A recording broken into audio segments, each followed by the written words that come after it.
Kung muli mo akong matagpuan sa pagitan ng ating nakaraan at walang katiyakang kasalukuyan, lampasan mo lang sana ako.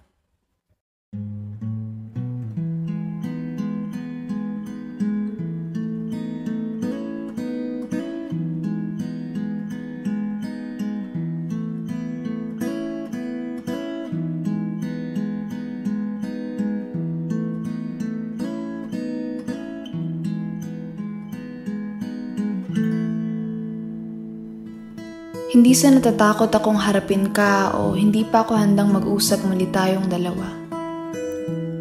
Ang totoo niyan, natatakot ako na kapag nakita ko ulit ang iyong maamong mga mata, kapag inilapat ko ulit ang aking mga palad na sabik sa init mong dala, o kapag nalanghap ko ulit ang iyong pabango na manunumbalik sa nakaraan ko, ay hindi ako magdadalawang isip na bumalik sa'yo.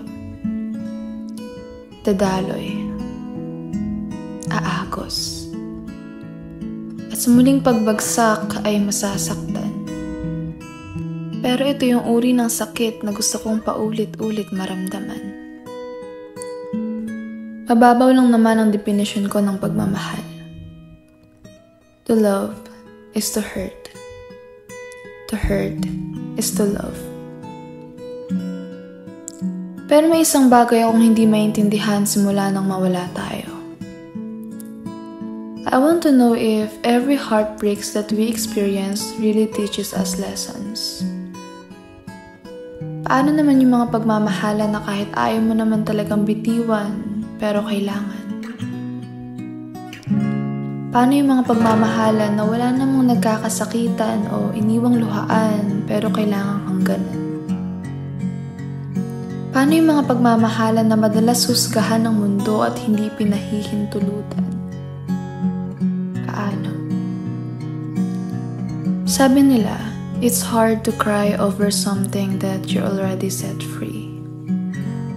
But since the day that we parted ways, I realized that it's harder to cry over something that's still here. Oo, mahirap bitiwan ng mga bagay na wala na. Pero mas mahirap pala bitiwan ng mga bagay na alam mong nandito pa. Tulad na lang ng pagmamahal ko sa'yo. Nananatili. Umaagos. Nagsusumiklab. Kaya, kung muli mo ako matagpuan sa pagitan ng ating nakaraan at walang kasiguraduhang kasalukuyan, ay lampasan mo lang sana ako. Ako na ang unang liliko.